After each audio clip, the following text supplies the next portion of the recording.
Assalamualaikum warahmatullahi wabarakatuh.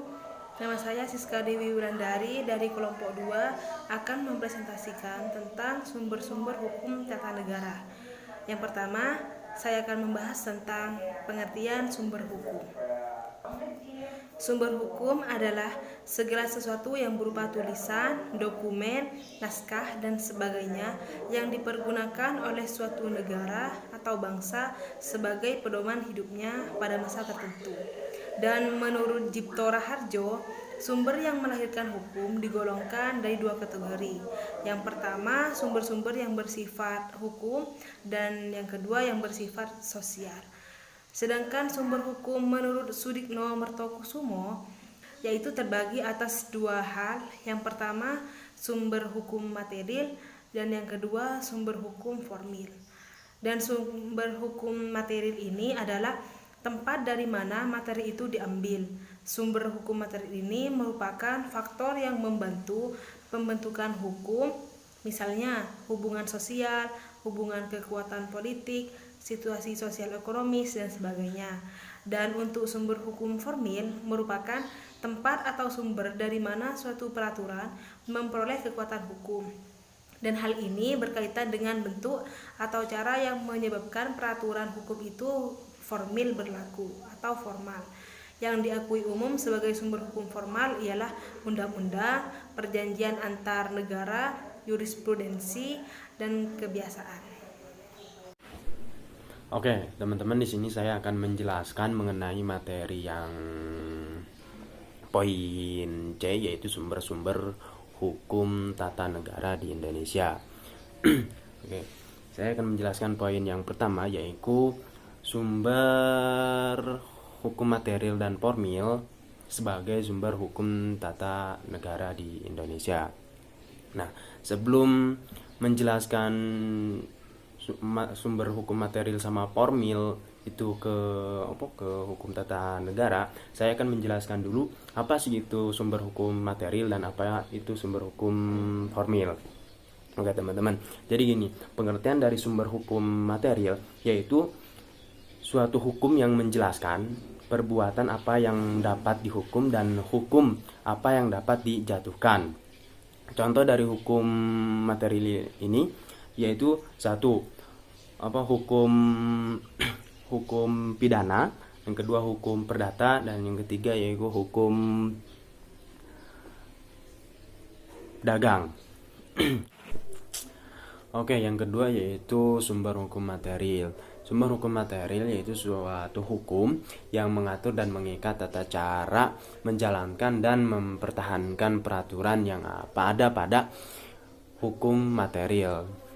Nah, apa saja sih yang tercakup ataupun apa saja yang berada dalam ruang lingkup hukum formil?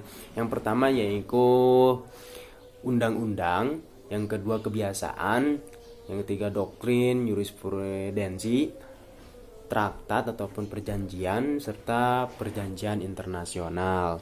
Sedangkan contoh dari hukum formil itu sendiri, yang pertama itu hukum acara perdata, dan yang kedua hukum acara pidana. Dan sedangkan perbedaan antara hukum material sama hukum formil yaitu kalau hukum material itu lebih ke pandangan ataupun isi dari hukum itu sendiri. Sedangkan hukum formil yaitu suatu bentuk atau sumber hukum yang menentukan bentuk dan sebab terjadinya sebuah peraturan atau kaidah hukum. Setelah kita mengetahui pengertian dari sumber hukum formil sama sumber hukum material, maka kita kaitkan dengan hukum tata negara di Indonesia itu sendiri. Jadi apa sih kaitannya itu? Jadi gini teman-teman, ketika sumber hukum material sama formil itu menjadi suatu sumber hukum untuk hukum tata negara di Indonesia sendiri, yaitu pandangan. Jadi ketika dikaitkannya itu seperti ini. HTN di Indonesia itu ketika dikaitkan dengan hukum material yaitu suatu pandangan hidup manusia yang terangkum dalam sila-sila Pancasila yang dijadikan falsafah hidup bernegara. dan dalam rumusan Undang-Undang Dasar 1445. Terus yang dimana Pancasila merupakan sumber hukum dalam arti material. Nah, di sini teman-teman dalam arti material juga yang dimana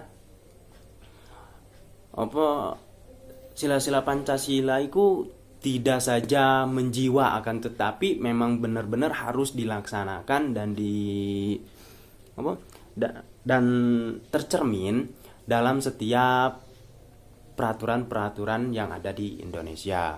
Oleh karena itu, ketika kita mengacu kepada Undang-Undang 1945 ataupun Pancasila, mau tidak mau bentuk hukum di Indonesia itu harus berdasarkan kepada satu, ketuhanan yang Maha Esa, kedua, kemanusiaan, ketiga, kerakyatan, persatuan, dan keadilan.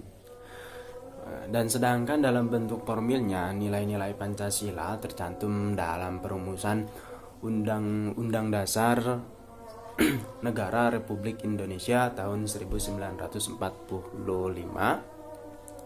sebagai hukum tertulis yang tertinggi di Indonesia, yang dimana sumber hukum tata negara itu sendiri dapat terlihat pada Undang-Undang 1945 sebagai sumber hukum. Selain menjadi sumber hukum tertulis yang mengatur permasalahan kenegaraan, juga merupakan suatu landasan hukum bagi ketentuan-ketentuan yang terdapat dalam peraturan-peraturan lainnya. Mungkin cukup sekian mengenai sumber hukum material dan sumber hukum formil. Kurang lebihnya mohon maaf. Allahumma fiq ila aqwamit thoriq. Wassalamualaikum warahmatullahi wabarakatuh. Oke, yang selanjutnya itu adalah peraturan perundang-undangan, merupakan peraturan tertulis yang berisi tentang norma-norma hukum yang bersifat mengatur secara umum baik yang ditetapkan oleh legislator ataupun regulator maupun lembaga-lembaga yang menetapkan undang-undang. Nah, lembaga legislator di sini itu adalah peraturan-peraturan yang ditetapkan oleh DPR yang dibahas bersama dengan Presiden dan pemerintah agar mendapatkan persetujuan yang sama. Lalu menurut Undang-Undang Nomor 10 Tahun 2004 tentang pembentukan peraturan perundang-undangan, bentuk-bentuk dan tata urut peraturan perundang-undangan itu ada 5, yaitu yang pertama Undang-Undang Dasar dan perubahan Undang-Undang Dasar, yang kedua Undang-Undang dan peraturan pemerintah pengganti undang-undang atau Perpu, yang ketiga peraturan pemerintah, yang keempat peraturan presiden atau keputusan presiden, yang kelima peraturan daerah. Nah, selain 5 peraturan itu ada lagi satu peraturan yaitu TAP MPR yang kedudukannya itu berada di bawah Undang-Undang Dasar 1945. Hal ini berkenaan karena kedudukan MPR sebagai pemegang kedaulatan rakyat, maka apa yang ditetapkan memiliki kekuatan setara dengan kedudukan tersebut, yaitu rakyat itu sendiri. Nah, ketetapan MPR merupakan salah satu bentuk dan sumber hukum tata negara untuk melaksanakan Pancasila dan Undang-Undang 1945. Perlu diingat bahwa hukum tata negara itu bukan hanya Undang-Undang Dasar 1945, namun di dalamnya juga terdapat TAP MPR dan undang-undang. Untuk selanjutnya yaitu undang-undang dan peraturan pemerintah pengganti undang-undang. Yang pertama undang-undang, yaitu pembentukannya bertujuan untuk kepentingan melaksanakan Undang-Undang 1945 dan TAP MPR. Jadi undang-undang itu ada dan dapat dibentuk jika ada kepentingan untuk melaksanakan Undang-Undang Dasar 1945 dan TAP MPR. Oleh karena itu, tidak ada undang-undang yang tidak berlandaskan dari sumber tersebut. Keterkaitannya undang-undang dengan Undang-Undang 1945 lebih tegas di dalamnya. Tentang undang-undang tersebut disebutkan, misalkan Undang-Undang Pemilu dan Undang-Undang Perkawinan.